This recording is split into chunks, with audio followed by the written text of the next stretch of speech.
Good morning. Chemical reactions and ఈక్వేషన్స్లో మనం part 1లో కెమికల్ రియాక్షన్ గురించి డిస్కస్ చేసాము. పార్ట్ 2లో కెమికల్ ఈక్వేషన్ గురించి మనం డిస్కస్ చేసాం.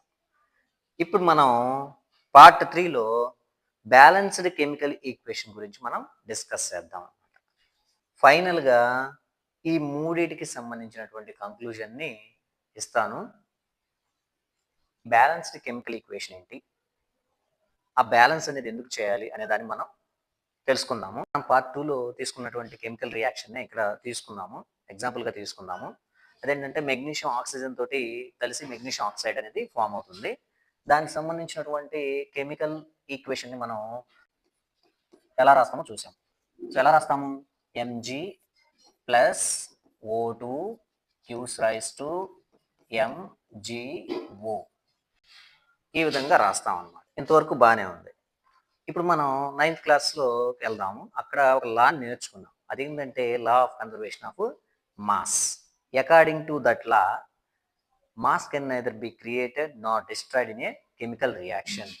ఈ రియాక్షన్కి సంబంధించి మనం రాసినటువంటి ఈ కెమికల్ ఈక్వేషన్ అనేది ఆ లాని ఫాలో అవుతుందా లేదా అనే దాన్ని మనం ఇప్పుడు ఒకసారి టెస్ట్ చేద్దాం. దానికోసం ఏంటంటే ఇక్కడ మనం రియాక్టెంట్స్ యొక్క మాస్ని, ప్రొడక్ట్స్ యొక్క మాస్ని మనం కనుక్కోవాల్సి ఉంటుంది. లా ఆఫ్ కన్జర్వేషన్ ఆఫ్ మాస్ ప్రకారం రియాక్టెంట్స్ యొక్క మాసు, ప్రొడక్ట్స్ యొక్క మాసు ఈక్వల్గా ఉండాలి.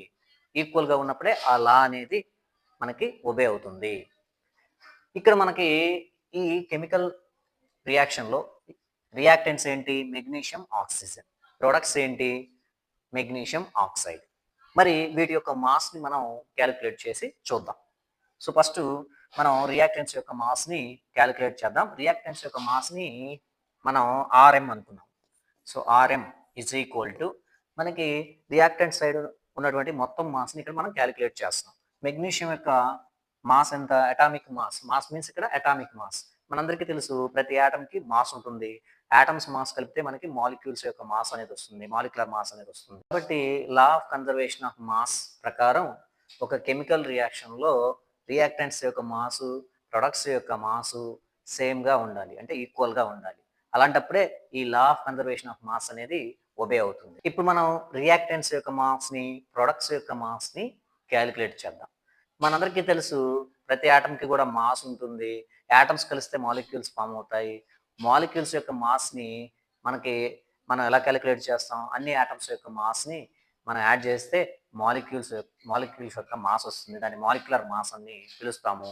సో దాని ప్రకారం మనకి ఇక్కడ రియాక్టెంట్స్ యొక్క మాస్ని, ప్రొడక్ట్స్ యొక్క మాస్ని మనం క్యాలిక్యులేట్ చేద్దాం. రియాక్టెంట్ సైడ్ ఉన్నటువంటి అన్ని రియాక్టెంట్స్ యొక్క మాస్ని మనం ఇక్కడ తీసుకుంటాం. ప్రొడక్ట్ సైడ్ ఉన్నటువంటి అన్ని ప్రొడక్ట్స్ యొక్క మాస్ని మనం తీసుకుంటాం. ఆ రెండు సమానంగా ఉన్నాయా లేదా అనే దాన్ని మనం ఒకసారి ఇక్కడ చూద్దాం. సో రియాక్టెంట్స్ యొక్క మాస్ని మనం ఆర్ఎం అనుకున్నాం. ప్రొడక్ట్స్ యొక్క మాస్ని మనం పిఎం అనుకున్నాం అనమాట. సో ఇప్పుడు మనం క్యాలిక్యులేట్ చేద్దాం. ఆర్ఎం అంటే రియాక్టెంట్స్ మాస్. రియాక్టెంట్ సైడ్ ఏమి ఉన్నాయి? మెగ్నీషియం ఆక్సిజన్ మాలిక్యూల్ ఉంది. మెగ్నీషియం యొక్క అటామిక్ మాస్ మనకు తెలుసు 24 గ్రామ్స్. అదేవిధంగా ఆక్సిజన్ యొక్క అటామిక్ మాస్ మనకు తెలుసు 16 గ్రామ్స్. కానీ ఇక్కడ ఎన్ని ఆక్సిజన్స్ ఉన్నాయి? 2 ఆక్సిజన్స్ ఉన్నాయి. కాబట్టి ఇంటూ 2 వేస్తాం అన్నమాట. సో టోటల్గా మనం తీసుకున్నట్లయితే రియాక్టెంట్ సైడ్ యొక్క మాస్ని టోటల్ చేసినట్టయితే 24 ప్లస్ 16 2s 32. సో ఫైనల్గా మనకి 56 గ్రామ్స్ అనేది వస్తుంది. 56 గ్రామ్స్. సో రియాక్టెంట్ సైడ్ ఉన్నటువంటి మాస్ ఎంత? 56 గ్రామ్స్. అదేవిధంగా మనం ఇప్పుడు ప్రొడక్ట్ సైడ్ ఉన్నటువంటి మాస్ని క్యాలిక్యులేట్ చేద్దాం. సో దాన్ని పిఎం అనుకుందాం. So PM is equal to MgO తీసుకున్నట్లయితే ఇందులో మెగ్నీషియం ఉంది, ఆక్సిజన్ ఉంది. రెండింటి యొక్క మాస్ని యాడ్ చేస్తే మనకి మెగ్నీషియం ఆక్సైడ్ యొక్క మనకి మాస్ అనేది వస్తుంది. ఆ యూనిట్ యొక్క మాస్ అనేది వస్తుంది. మెగ్నీషియం 24 గ్రామ్స్ ప్లస్ ఆక్సిజన్ వచ్చేసరికి 16 గ్రామ్స్. రెండు మనం యాడ్ చేస్తే 40 గ్రామ్స్ అనేది వస్తుంది. అంటే ప్రొడక్ట్ సైడ్ మాస్ అనేది 40 గ్రామ్స్ వచ్చింది. నెక్స్ట్ రియాక్టెంట్ సైడ్ మాస్ అనేది 56 గ్రామ్స్ వచ్చిందనమాట. అయితే మనం గమనించినట్లయితే ఇక్కడ లా ఆఫ్ కన్జర్వేషన్ ఆఫ్ మాస్ ప్రకారం మనకి కెమికల్ రియాక్షన్లో రియాక్టెంట్ సైడ్ ఎంత మాస్ ఉందో ప్రొడక్ట్ సైడ్ కూడా అంతే మాస్ ఉండాలి. కానీ ఇక్కడ చూసినట్లయితే మనం క్యాలిక్యులేట్ చేసినట్లయితే ఈ ఈక్వేషన్ ప్రకారం క్యాలిక్యులేట్ చేసినట్లయితే మనకి మాస్ వేరియేషన్ అనేది రావడం జరుగుతుంది. ఇక్కడ రియాక్టెంట్ సైడ్ 56 గ్రామ్స్ ఉంది, ప్రొడక్ట్ సైడ్ వచ్చేసరికి 40 గ్రామ్స్ ఉంది. మనకి 16 గ్రామ్స్ మాస్ వేరియేషన్ అనేది రావడం జరిగింది ఇక్కడ. అంటే 16 గ్రామ్స్ మాస్ అనేది ఇక్కడ తగ్గింది. అంటే తగ్గిందంటే డిస్ట్రాయ్ అయిందని. కానీ లా ఆఫ్ కన్జర్వేషన్ ఆఫ్ మాస్ ఏం చెప్తుంది మనకి? మాస్ క్రియేట్ అవ్వదు, డిస్ట్రాయ్ అవ్వదు అని చెబుతుంది.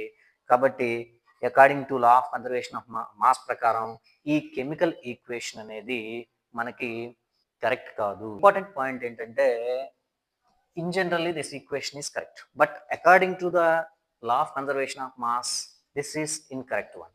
కానీ మనం ఖచ్చితంగా లా ఆఫ్ కన్జర్వేషన్ ఆఫ్ మాస్ని మనం ఫాలో అవ్వాలి. ఫాలో అవుతూనే ఆ కెమికల్ రియాక్షన్కి సంబంధించినటువంటి ఈక్వేషన్ని కూడా అలానే రాయాలి.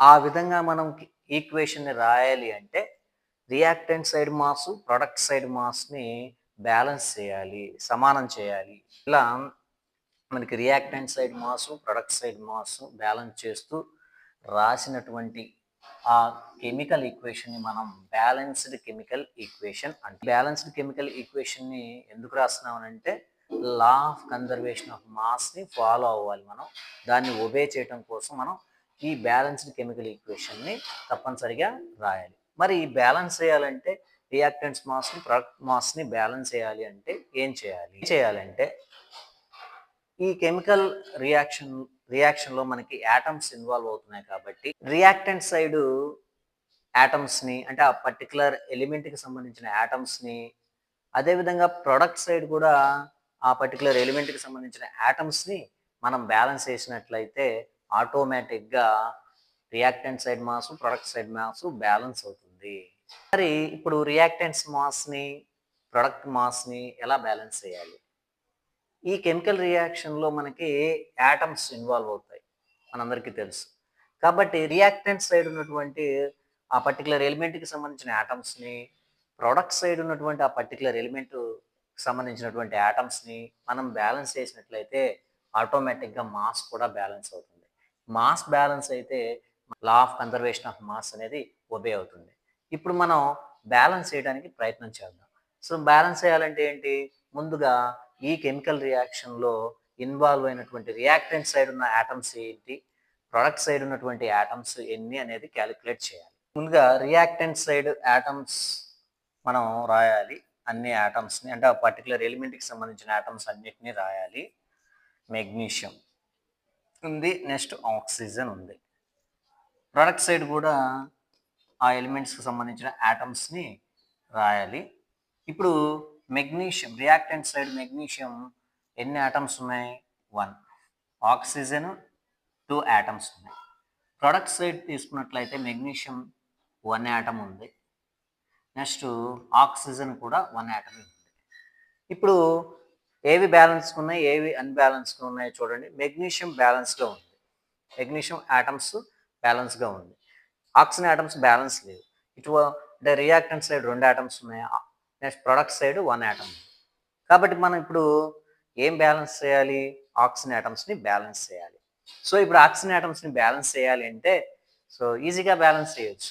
ఎలా? ఇక్కడ మనకి MgO ఉంది కదా, MgO2 అని రాసా, అంటే ఓకి సబ్స్క్రిప్ట్ 2 అని రాసా.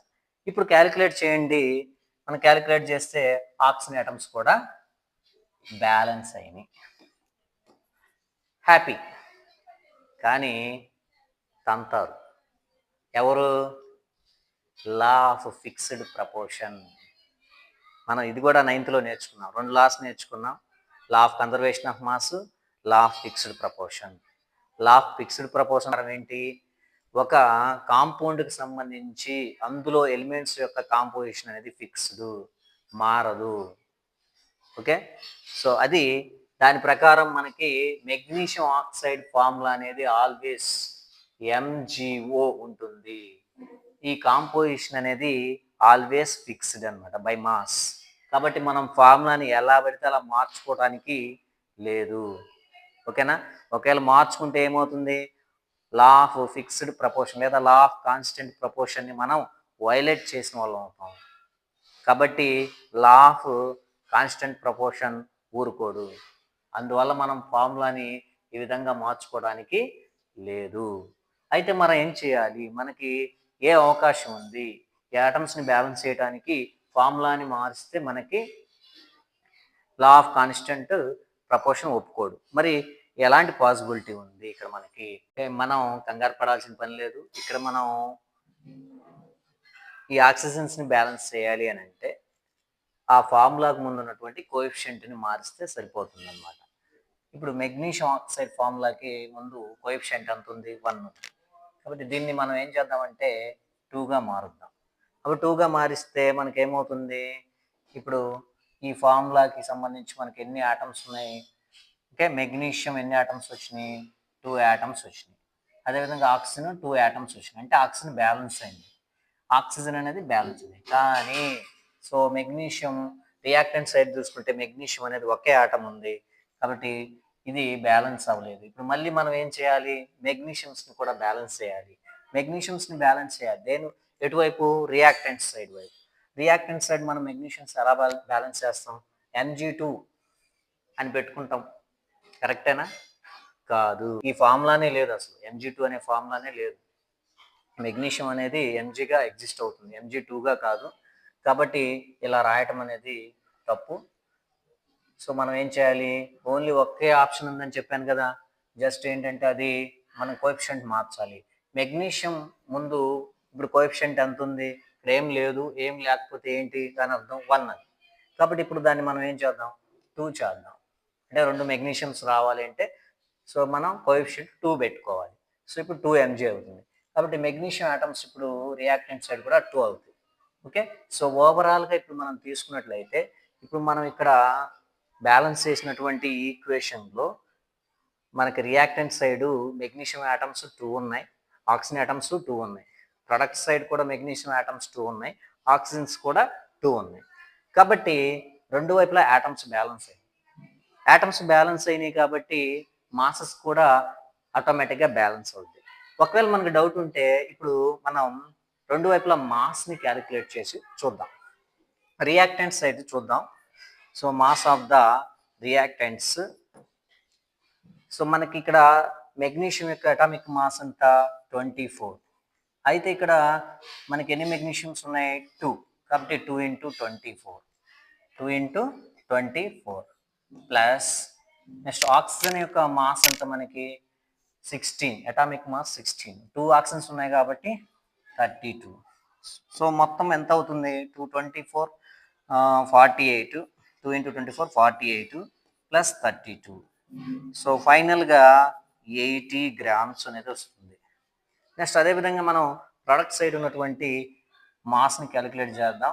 Pm is equal to, so magnesium oxide యొక్క మాస్ ఎంత? 40 గ్రామ్స్. ఇంతకుముందు ఆల్రెడీ క్యాలిక్యులేట్ చేసాం. ఎన్ని ఉన్నాయి? 2 యూనిట్స్ ఉన్నాయి, కాబట్టి 2 × 40 that is equal 80 grams. So product side ఉన్నటువంటి మాస్ ఎంత? 80 గ్రామ్స్. రియాక్టెంట్ సైడ్ ఉన్నటువంటి మాస్ ఎంత? 80 గ్రామ్స్. ఈ విధంగా మనకి ఆటోమేటిక్గా reactant side mass, product side mass balance అవుతుంది అనమాట. ఏం బ్యాలెన్స్ చేస్తే అయింది? ఇక్కడ ఆటమ్స్ని బ్యాలెన్స్ చేస్తే అయింది. రియాక్టెంట్ సైడ్ ఎలిమెంట్కి సంబంధించిన ఆటమ్స్, ప్రొడక్ట్ సైడ్ ఆ పర్టికులర్ ఎలిమెంట్కి సంబంధించిన ఆటమ్స్ని బ్యాలెన్స్ చేయగా వచ్చినటువంటి ఆ ఈక్వేషన్ని మనం బ్యాలెన్స్డ్ కెమికల్ ఈక్వేషన్ అంటాం. దీన్నే బ్యాలెన్స్డ్ కెమికల్ ఈక్వేషన్ అంటాం. ఇప్పుడు మనం మళ్ళీ స్టార్టింగ్కి వద్దాము. ఇప్పటి వరకు మనం 3 పార్ట్స్గా నేర్చుకున్నాము. The chemical reaction, chemical equation, balanced chemical equation. ఇవి ఒకదానికొకటి ఒక ఆర్డర్లో ఉన్నటువంటి లింక్స్ అన్నమాట.